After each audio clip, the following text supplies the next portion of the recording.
Nampifaly ireo ankizy tao aminy kosa ny sekoly La Tulipe Rouge tamin'ny sabotsy teo. Izany etsika izany moa dia tafiditra indrindra tamin'ny fankalazana ny volana ho an'ny ankizy izay vao avy noankalazaina ny volana Jona lasa teo. Malona ny fankalazana ny volana ho an'ny ankizy dia maro ireo karazana fitsiketsehana natao nandritra ny volana Jona lasa teo iny. Maro ireo sekoly izay nanatanteraka hetsika mikasika izany.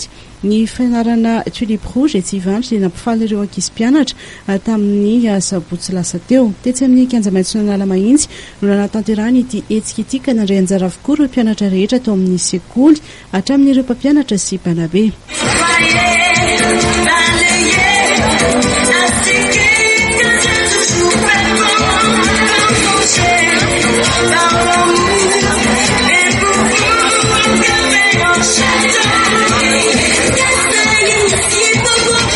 Mpianatra anjato ny nandray anjara tamin'ity hetsika ity ny sabotsy lasa teo. Isak'andro taona moa no manao ny hetsika tahaka izao ity sekoly iray etsy Ivandry ity.